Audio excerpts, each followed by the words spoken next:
अस्सलाम वालेकुम viewers, welcome back to my channel.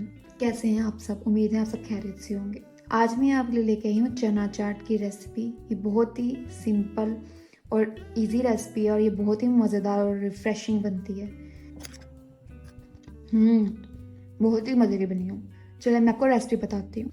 चना चाट बनाने के लिए आपको चाहिए काले चने, उबले हुए आलू बारीक कटे हुए, हस्बे ज़रूरत नमक, चाट मसाला, हरा धनिया बारीक कटा हुआ, नींबू का रस, बारीक कटी हुई प्याज, बारीक कटे हुए टमाटर और बारीक कटी हुई हरी मिर्च।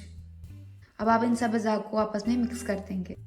उबले हुए काले चनों में शामिल करेंगे उबले हुए बारीक कटे हुए आलू, प्याज बिल्कुल बारीक कटी हुई, टमाटर, हरी मिर्च, नमक, चाट मसाला, सब्ज धनिया बारीक कटा हुआ और आखिर में शामिल करेंगे नींबू का रस। इसको आपने अच्छी तरह से आपस में मिक्स कर देना है।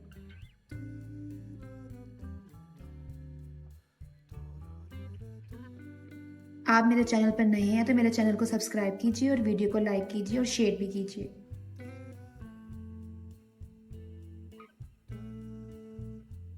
देखिए बिल्कुल फ्रेश, कलरफुल और मज़ेदार चना चाट रेडी है। आप ये रेसिपी ज़रूर ट्राई कीजिएगा। मुझे बताइएगा कमेंट सेक्शन में आपको कैसी लगी। अपना ख्याल रखिएगा। मिलते हैं अगली वीडियो में। अल्लाह हाफिज़।